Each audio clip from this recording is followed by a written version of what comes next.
Ada program stunting, anggarannya 10 miliar. Rapat koordinasi, studi banding, lain-lain 6 miliar. Yang jadi makanan untuk ibu hamil sama anak-anak di bawah 2 tahun, itu 2 miliar. 2 miliarnya lagi evaluasi.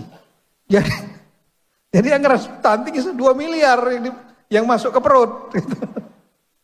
Yang lainnya studi banding. Dan ada lagi programnya terlalu banyak itu. Rapat dalam rangka penguatan. Ini rapat teknis penguatan. Saya bilang kapan kuat-kuatnya ini barang. Nah ini tolong dekat-dekat kepala daerah jangan dibohongin sama Sekda. Sama Bapeda, BPKAD. Ini mainnya di Bapeda sama BPKAD itu. Iya, ya, jujur. Assalamualaikum warahmatullahi wabarakatuh. Apa kabar? Kembali berjumpa dengan saya Rusman Arif dari Forum News Network. Menteri Dalam Negeri Tito Karnavian mengkritik mentalitas birokrasi yang cara berpikirnya koruptif dan lebih mementingkan apa yang mereka bisa korupsi dari anggaran daerah, misalnya ketimbang mensejahterakan rakyatnya. Dalam bahasa Tito, banyak pejabat di daerah itu yang memikirkan bagaimana caranya bisa menggigit anggaran, sehingga muncul kegiatan-kegiatan yang tidak ada manfaatnya buat rakyat. Salah satu contohnya yang saya kira sangat ironis bahkan tragis adalah anggaran untuk pemberantasan stunting yang jumlah yang terbesarnya itu dinikmati oleh pejabat dan para ASN, bukan rakyat yang membutuhkan. Bapak Presiden sudah menyampaikan dan sudah dikunci. Untuk KL sudah dikunci oleh beliau, Menteri Keuangan. Saya kemarin sore sampai jam 5 diskusi dengan Menteri Keuangan. Itu untuk perjalanan dinas dikurangin separuh KL.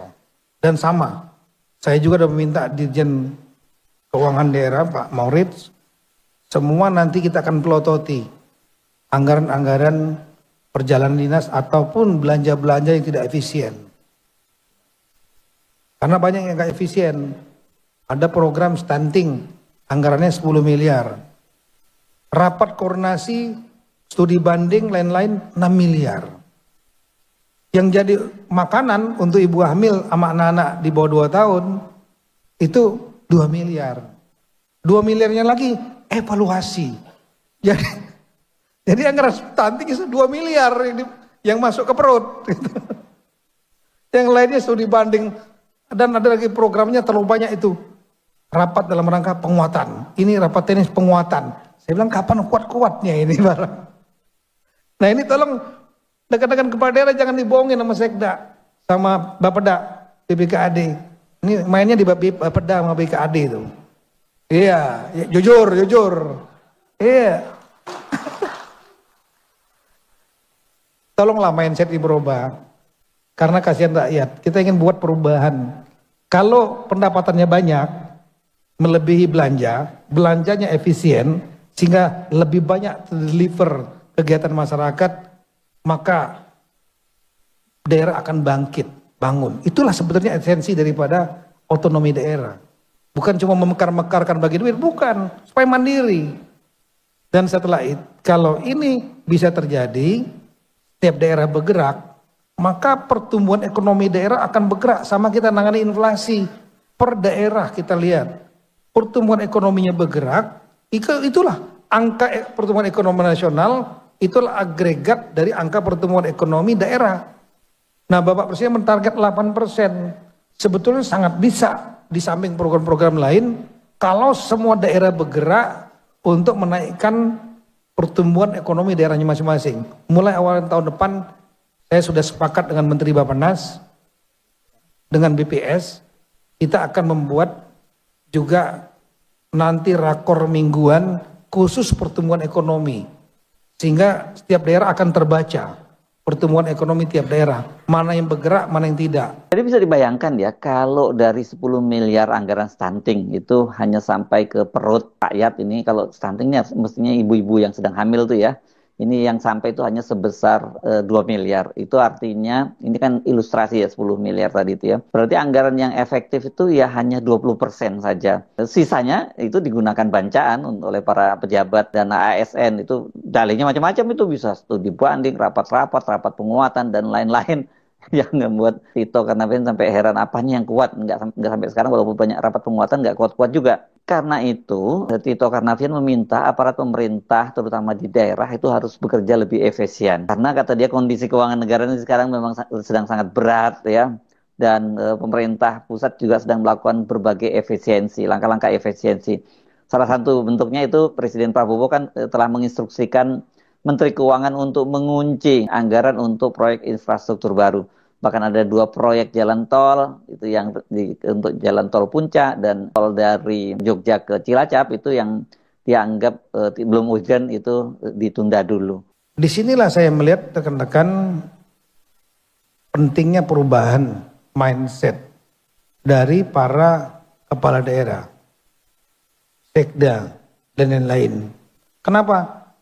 Karena rekan-rekan kepala daerah, saya nggak mengatakan semua, birokrat, hampir semuanya berpikir itu bagaimana caranya, nggak berpikir gimana cara naikkan pendapatan. Yang dipikirkan gimana caranya gigit belanja. Akhirnya kena kasus.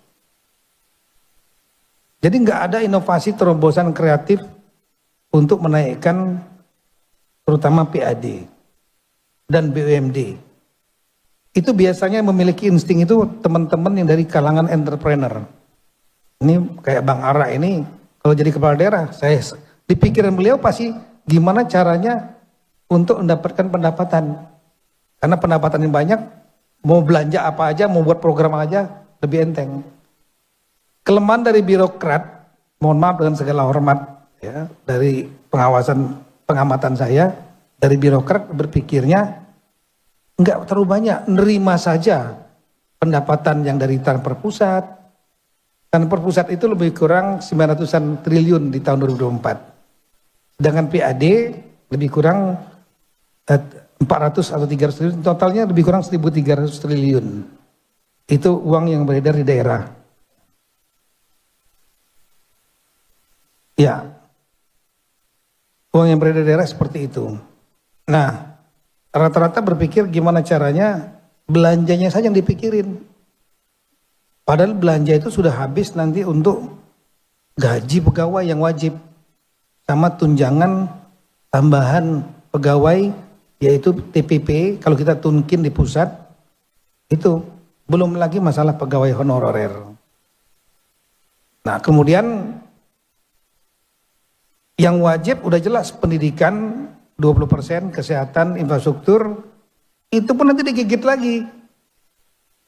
Digigit lagi, akhirnya yang betul-betul nyampe ke masyarakat, mungkin nggak lebih dari 50%. Akhirnya jalan-jalan berlobang, pendidikan, rumah sakit, karena prasarananya buruk, dan lain-lain.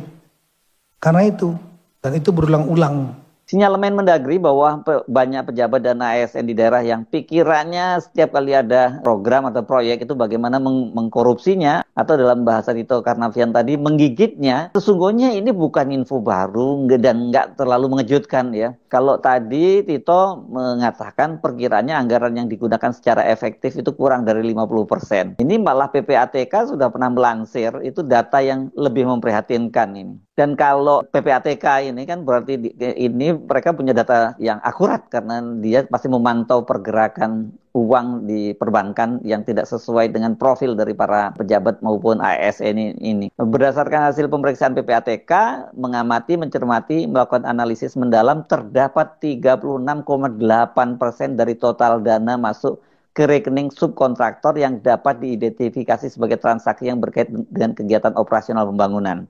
Itu kata Ivan. Ini untuk proyek-proyek PSN ini ya, proyek strategis ya. Jadi yang masuk ke kontraktor cuma 36,8% saja itu ya. Sedangkan 36,67% diduga digunakan untuk pembangunan yang tidak digunakan untuk bangunan proyek tersebut. Ini maksudnya apa ini? Redaksinya mungkin kurang tepat ya. Artinya ini digunakan untuk kepentingan pribadi. Hasil pemeriksaan mendalam terhadap transaksi yang tidak terkait dengan pembangunan proyek terindikasi mengalir ke pihak yang memiliki profil aparatur sipil negara, politikus, serta dibelikan aset dan investasi oleh para pelaku. Penjelasan dari Ivan Yustiavandana loh beberapa waktu yang lalu ya, ini ke kepala PPATK. Jadi benar-benar parah sekali ya. Jadi kalau Pak Tito tadi menyatakan estimasinya 50% kurang, itu maksudnya kurangnya jauh nih Pak Tito. Hanya sekitar yang digunakan untuk proyek tadi cuma 36,8% saja, yang sisanya ini yang jelas masuk ke ASN itu 36,67 ya, bukan hanya ASN tapi juga politisi dan sebagainya. Ini biasa ini. Kalau bagi-bagi proyek di DPR itu kan, terutama di DPR komisi-komisi yang berkaitan dengan proyek itu pasti mereka dapat juga jatah ya.